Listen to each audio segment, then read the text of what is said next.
Dear students, कैसे हैं आप लोग। उम्मीद करता हूं कि आप लोग स्वस्थ होंगे, मस्त होंगे, अपनी पढ़ाई में व्यस्त होंगे। दोस्तों, मैं विनय विश्वकर्मा आपका स्वागत करता हूं आपके अपने चैनल विनय से स्टडी में। तो दोस्तों, आज के वीडियो में हम क्लास 12th बायोलॉजी के मोस्ट इंपॉर्टेंट टॉपिक को पढ़ेंगे, जो कि हमारे बोर्ड एग्जाम के लिए मोस्ट इंपॉर्टेंट है। तो आज के वीडियो में हम मात्र 85 महत्वपूर्ण टॉपिक को पढ़ेंगे। आप मात्र यही टॉपिक को पढ़ लीजिए, यही बोर्ड एग्जाम में पूछे जाएंगे। तो आज के वीडियो में हम महत्वपूर्ण परिभाषा, महत्वपूर्ण नियम और महत्वपूर्ण डायग्राम, ये महत्वपूर्ण जो चित्र हैं, चित्रों को और महत्वपूर्ण टिप्पणियों को पढ़ेंगे। तो वीडियो में लास्ट तक बने रहिएगा। अगर आप वीडियो बनाए तो वीडियो को लाइक कर दीजिए, चैनल पर सब्सक्राइब कर दीजिए, बेल आइकन को प्रेस कर दीजिए, क्योंकि बोर्ड एग्जाम के हर इंपॉर्टेंट टॉपिक का वीडियो आपको डेली मिलता रहेगा। तो आइए वीडियो को स्टार्ट करते हैं। देखिए, हमारा जो क्वेश्चन है 2 नंबर वाला, 3 नंबर वाला, 5 नंबर वाले सभी क्वेश्चन हैं।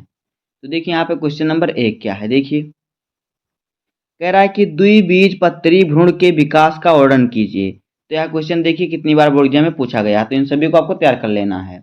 उसके बाद देखिए अगला क्या है, पर परागण क्या है, इनके लाभों एवं हानियों का वर्णन कीजिए। उसके बाद तीसरा है कि मनुष्य के नर जनन तंत्र का वर्णन कीजिए। इसको सचित्र सहित आपको करना, चित्र भी बनाना है। उसके बाद है जनसंख्या विस्फोट एवं नियंत्रण पर निबंध लिखिए। तो देखिए कितनी बार हमारे बोर्ड एग्जाम में पूछा गया, तो इन सभी को आपको तैयार कर लेना है। उसके बाद देखिए 5वां क्वेश्चन क्या है, मेंडल के प्रभाविता का नियम तथा पृथक्करण के नियम की व्याख्या कीजिए। तो इन सभी क्वेश्चनों को आपको तैयार कर लेना है। उसके बाद है लिंग सहलग्न लक्षण किसे कहते हैं, वर्णन कीजिए। उसके बाद है मधुमक्खी में लिंग निर्धारण प्रक्रिया क्या है। तो इन सभी क्वेश्चनों को आपको सही तरीके से तैयार कर लेना है, सभी मोस्ट इंपॉर्टेंट है आपके बोर्ड एग्जाम के लिए। अब आगे देखिए, 8वां क्या है, डीएनए के अर्ध संरक्षी प्रतिक्रियन पर संक्षिप्त टिप्पणी लिखिए। उसके बाद है डीएनए की संरचना के वाटसन एवं क्रिक मॉडल की उपयुक्त चित्र बनाकर समझाइए। उसके बाद है आरएनए की संरचना पर टिप्पणी लिखिए। प्रोटीन संश्लेषण का वर्णन कीजिए और आनुवांशिक कूट क्या है, इसकी विशेषता लिखिए। तो दोस्तों, इन सभी को आपको तैयार कर लेना है। सही तरीके से आप इसको तैयार कीजिएगा, सरल तरीके में। आपको इन सब का सोल्यूशन हमारे चैनल पर मिल जाएगा, तो वहाँ से आप देख सकते हैं। यही सबसे महत्वपूर्ण टॉपिक हैं आपके बोर्ड एग्जाम के लिए बायोलॉजी में। उसके बाद है हर्षे तथा चेज के प्रयोग को समझाइए, समझिए और डीएनए आनुवांशिक पदार्थ होता है, प्रयोगों द्वारा पुष्टि कीजिए इसकी, आपको इसको सिद्ध करना है। उसके बाद देखिए अगला है पृथ्वी पर जीवन की उत्पत्ति का संक्षिप्त विवरण दीजिए। तो इन सभी को आपको तैयार कर लेना है।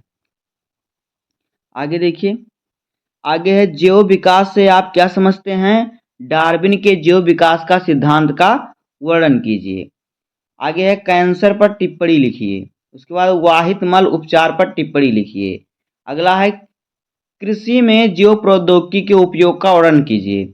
उसके बाद है मानव इंसुलिन पर टिप्पणी लिखिए। उसके बाद है परजीवी जंतु पर संक्षिप्त टिप्पणी लिखिए। उसके बाद है जैव विविधता क्या है, इसके संरक्षण पर टिप्पणी लिखिए। तो इन सभी को आपको तैयार कर लेना है, सभी का उत्तर। आगे देखिए, आगे है कि आवृत्तबीजी पादपों में लघु बीजाणु जनन प्रक्रिया का सचित्र वर्णन कीजिए। उसके बाद है द्विबीजपत्री भ्रूण के विकास का वर्णन कीजिए। उसके बाद है आवृत्तबीजी में दोहरा निषेचन, द्विनिषेचन पर संक्षिप्त टिप्पणी लिखिए।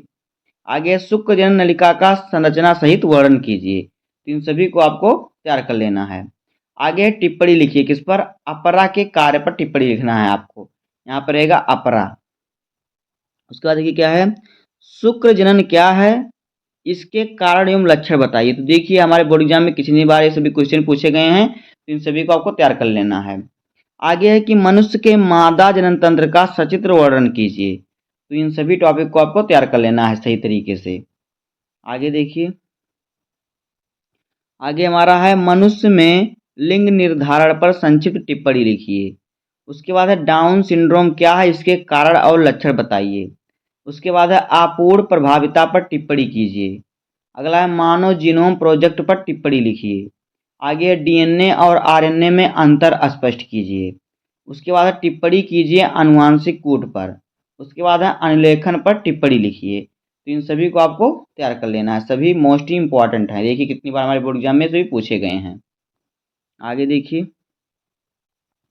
आगे है समाजातता एवं समरूपता के दो उदाहरण दीजिए। उसके बाद है अनुकूली विकिरण पर टिप्पणी कीजिए। अगला है मलेरिया के रोगजनकता, लक्षण एवं बचाव के उपाय लिखिए। उसके बाद है टीकाकरण पर एक संक्षिप्त टिप्पणी लिखिए। आगे है जैव उर्वरक क्या है, कृषि में इसका क्या महत्व है। उसके बाद है प्लाज्मिड पर संक्षिप्त टिप्पणी कीजिए। उसके बाद है प्रतिबंधन एंजाइम पर टिप्पणी लिखिए। तो इन सभी को आपको क्या करना है, तैयार कर लेना है सही तरीके से। सभी बोर्ड एग्जाम के लिए मोस्ट इंपॉर्टेंट टॉपिक हैं। आगे देखिए, बस आज की वीडियो में जितना टॉपिक बता रहा हूँ मैं उतना ही आपको पढ़ना है। आगे देखिए, बायो रिएक्टर का सचित्र वर्णन कीजिए। तो देखिए कितनी बार बोर्ड एग्जाम में पूछा गया है। उसके बाद जैव प्रौद्योगिकी के चिकित्सीय उपयोग का वर्णन कीजिए। जीन चिकित्सा का उदाहरण सहित समझाइए। उसके बाद बायो पायरेसी पर टिप्पणी लिखिए। उसके बाद सहोपकारिता पर संक्षिप्त टिप्पणी लिखिए।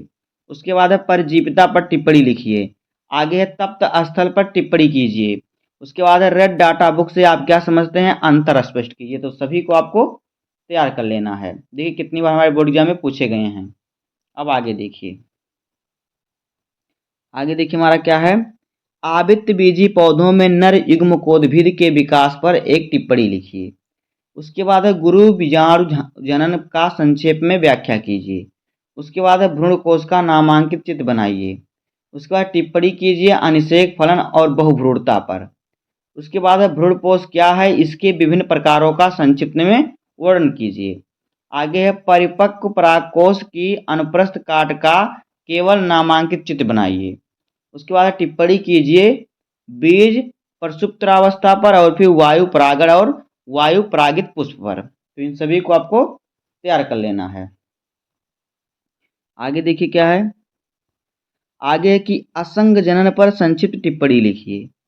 मानव शुक्राणु की संरचना का सचित्र वर्णन कीजिए।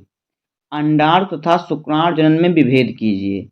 परिवार नियोजन पर संक्षिप्त टिप्पणी लिखिए और भारत में परिवार नियोजन की आवश्यकता तथा इसकी विधियों का वर्णन कीजिए। जनसंख्या विस्फोट एवं निवारण पर निबंध लिखिए। आगे अपूर्ण प्रभाविता तथा सह प्रभाविता में अंतर स्पष्ट कीजिए। तो इन सभी को आपको तैयार कर लेना है। आगे देखिए क्या है, आगे की मंडल के प्रभाविता के नियम को समझाइए। उसके बाद प्रभावी तथा अप्रभावी लक्षण में अंतर लिखिए।